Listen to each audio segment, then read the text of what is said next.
you're like David Blaine. And I said, yes, but surrounded by much less attractive people.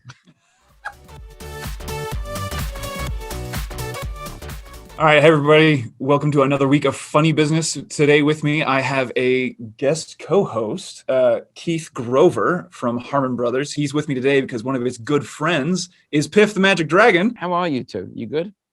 I'm great. Doing well. Okay, so before we dive into the rest of the podcast, I love getting to know a little bit more about our guests. And I know that you've talked a little bit about your history on our other segment from Poop to Gold, but I'd love to know where you grew up and what your childhood was like. I'll give you a quick recap. How about that? Yeah, that works. So I was a regular person, much like you, Ken. Not you, obviously, Keith. You're no regular person, and don't let anyone tell you otherwise. Right?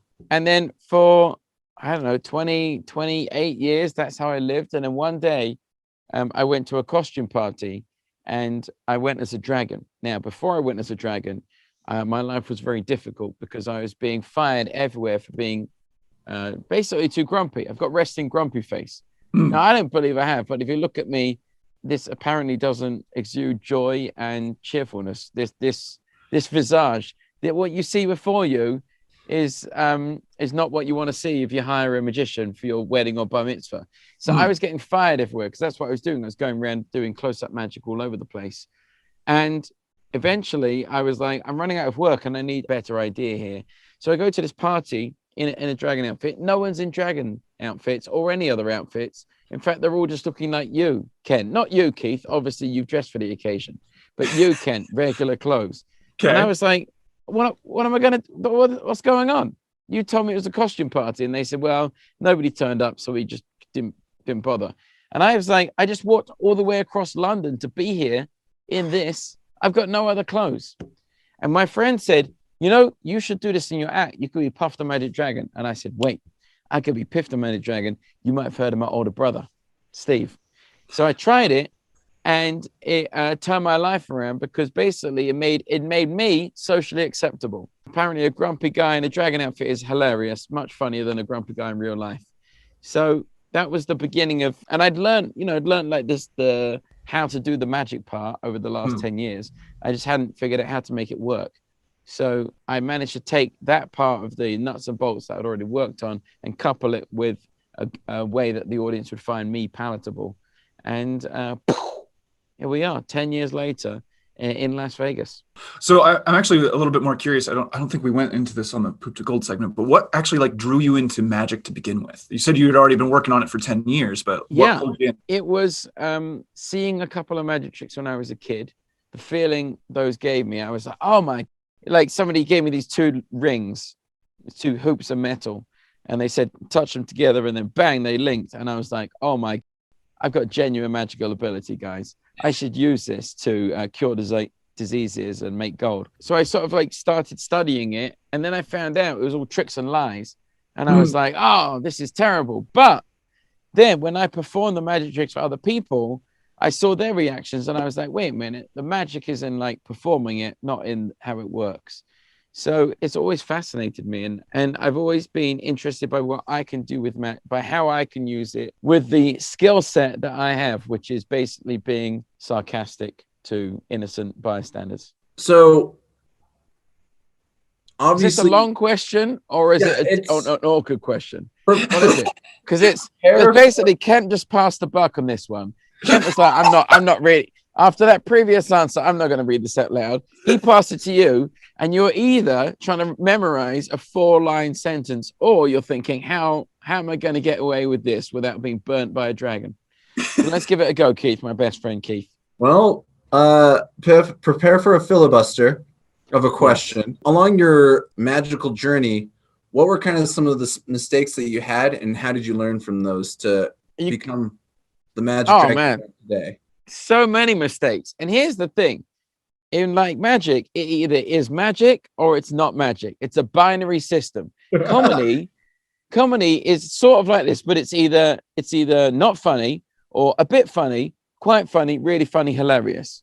So even when you fail in comedy, you've still got a few more branches to hit on the way down. Magic is like 0 or good. And I also like to try and make my own magic tricks. You know, the stuff that you see me do on stage, usually there's not anyone else doing that. So to make a good magic trick, you have to do something that's not possible. So when you try and do that, it's not possible, and therefore it fails. And so you try a little bit harder, and it's not possible, and it fails. And eventually, after usually about 1 to 2 years per magic trick, it starts getting good. And usually after 2 years, it's really good, and it's in the show, and everyone's happy with it.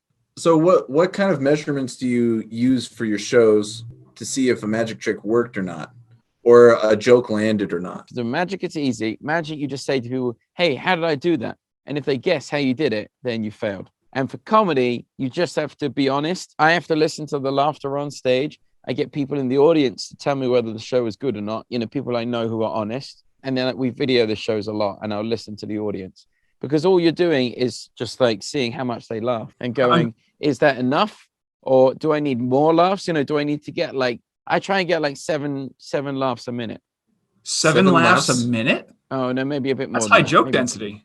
No, maybe 8 or 9. I try and get a laugh every 7 seconds. What does that work out at? Every 7 seconds would be like 5 or 6 jokes a minute. No, is it? Yeah, because there's 60 seconds a minute. Yeah, great. So I want a joke every 7 seconds. Yeah. Wait, no, I did my math wrong. You did yours wrong, right? Yeah, it's like 8 or 9. Yeah, between 7 to 8. It's like between 7 to 10 laughs a minute is great.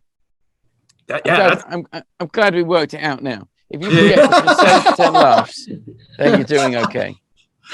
No, that's really high joke density. I don't even know if our ads are that joke dense. No. Yeah. It's pretty impressive. Because you want to be like punching people with jokes until that they kind of can't deal with it anymore. Now, they're not all like big laugh. You know, they're not all like big fall off your chair laughs, but you try and like keep the laughter rolling. Some of the jokes could just be like an expression.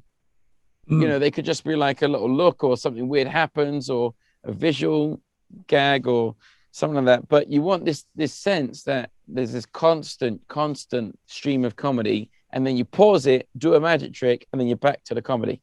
So I'm curious, are there ever times that you shed your dragon skin and try out like some of your comedy as just normal Piff? I'm thinking about doing that right now, because I've got like 20 minutes of stand-up that I've written that I want to work in, because I want to release just a stand-up album on its own without, something that people can just listen to while they're driving or whatever. And there's a club that says to me, anytime you want to come and play it. So I'm thinking about going down and just running the material in as myself in order to get it like really honed in, because I can't really run in material in a Vegas show. 4 tickets is $500 to my show. That's a lot of money. Mm-hmm. You don't want to see Piff the Magic Dragon's new material night for $500. You want to see the best things that I've spent my life working on. And I have run in material in a dragon outfit, but it's different because I can get away with a lot more.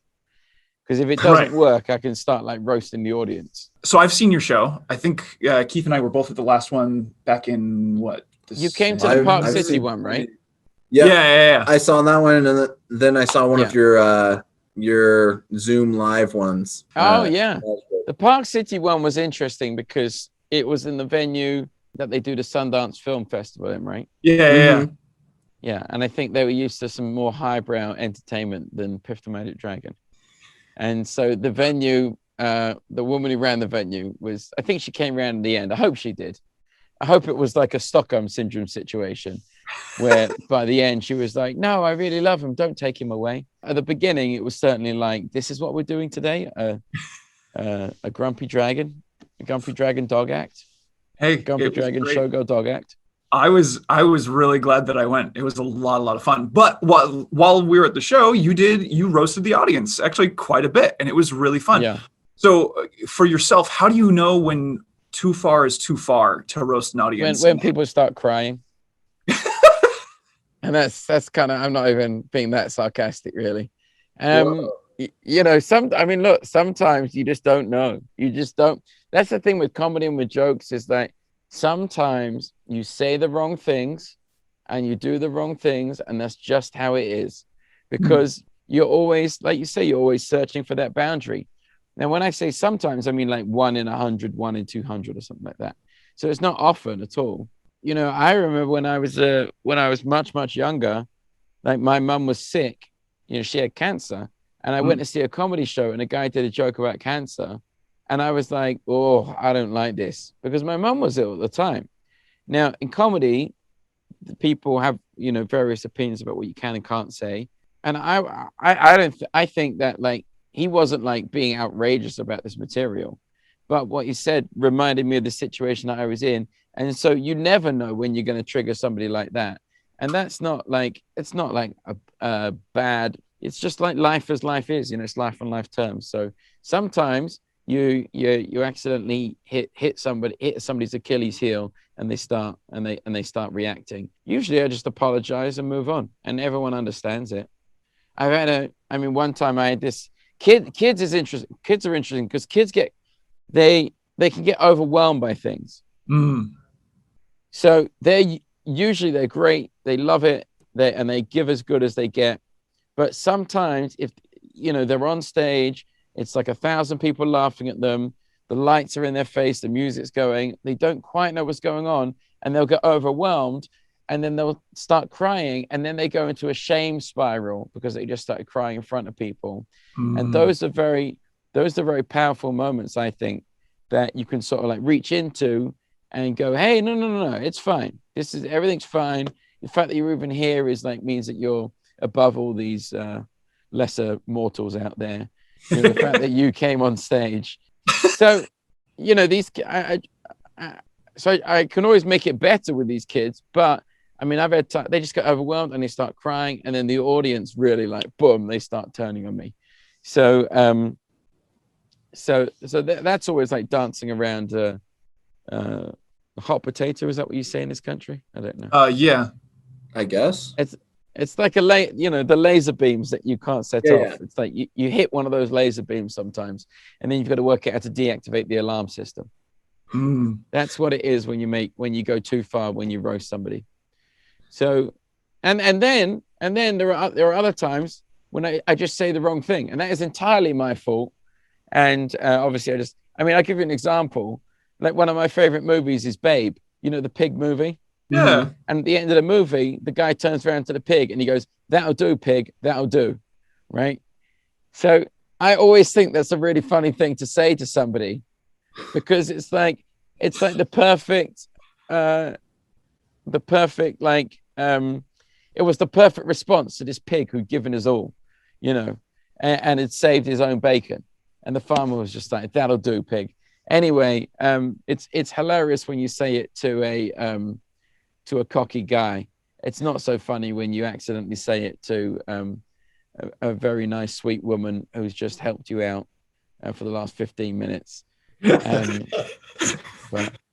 I've done that before by accident. I've also, somebody once said to me, I was doing close-up magic. It's one of the reasons I got fired.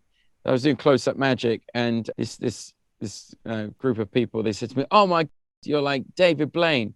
And I said, "Yes, but surrounded by much less attractive people." and then I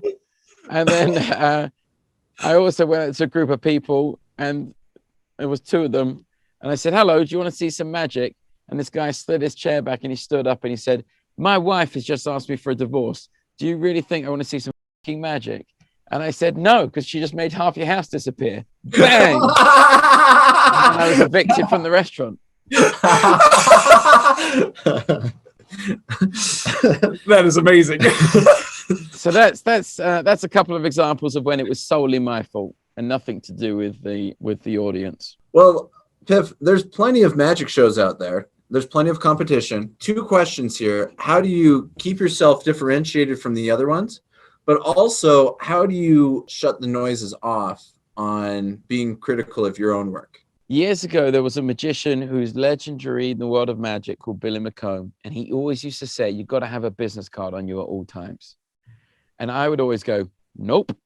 Because if you need somebody, if your booking relies on somebody being able to not lose a business card, then you're basically screwed. Unless they can like remember you and find you like this, then I don't think, the act is gonna make it. And then years later, when I stumbled into being a magic dragon, I realized that was true. My act, Piff the Magic Dragon, they're just not going to forget that. So that's one of the ways that I found to differentiate myself. And obviously, like stumbling into the dragon thing was kind of like luck, but then I was able to capitalize on that and realize what a gift it was. And then what was the second question? Oh, how do you shut out the noise? I don't think you do you? I mean, to a degree you do, but it's so difficult. It's like it's like a tightrope. You just got to look ahead. You can't ever look down. There's nothing good that comes by looking down. Very true. You know, what piece of information are you going to gain that is going to help your journey succeed? Oh, it's a long way down. Well, that doesn't help this way. That's very, very fair.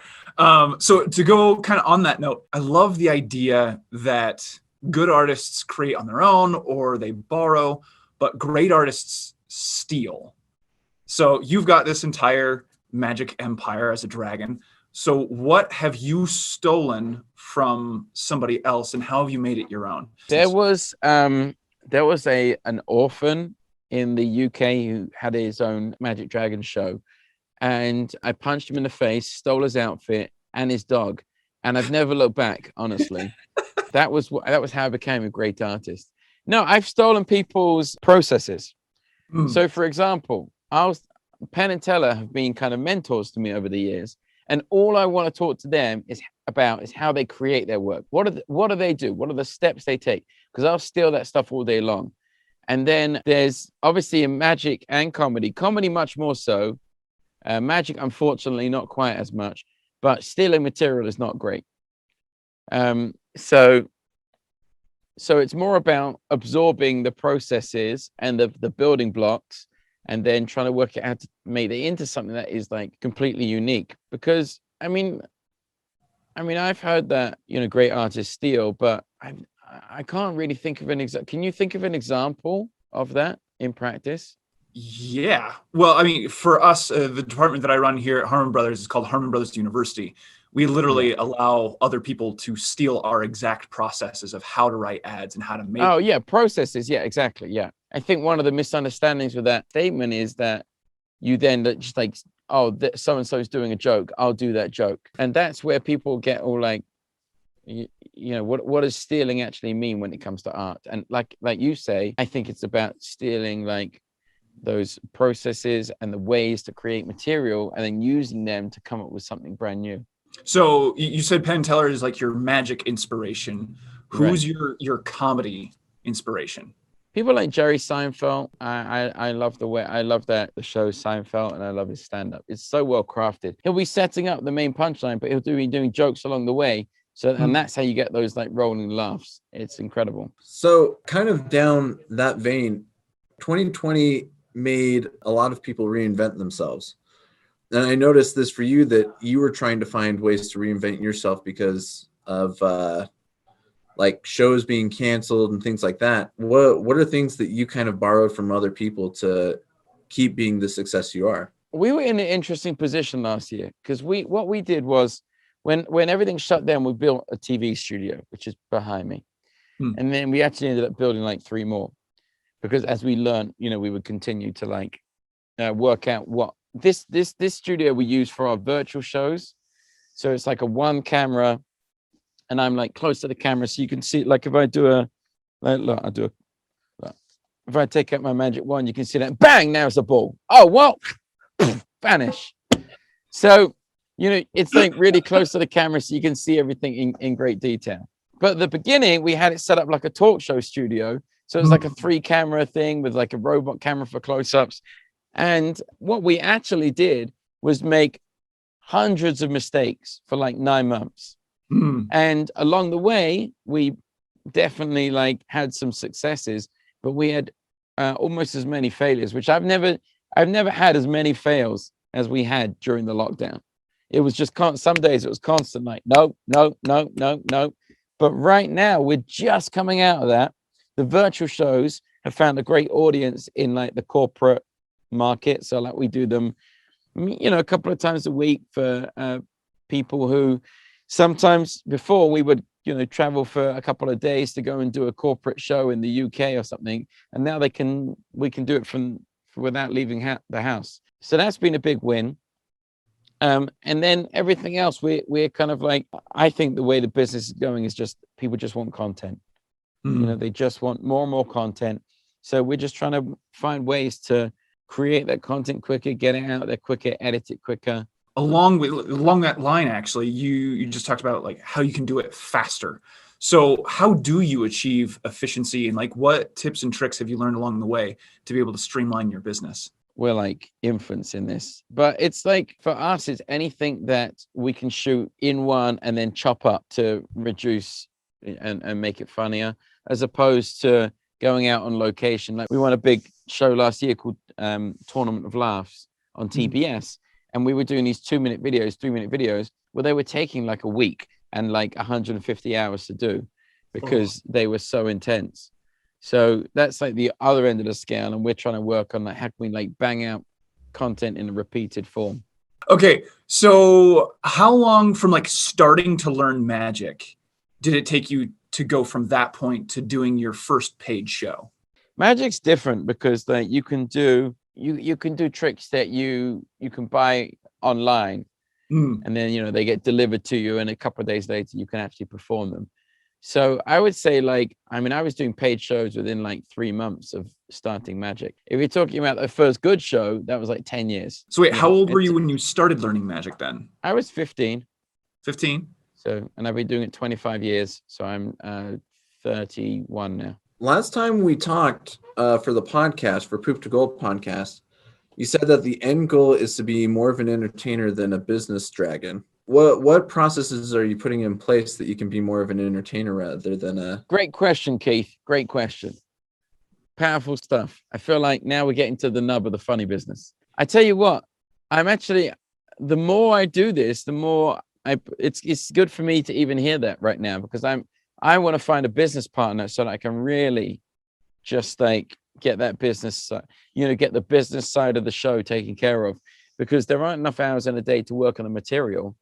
And I love working on the material. I love like trying to I was up at 6 this morning just writing jokes on a bit that we're trying to hone this piece in the show.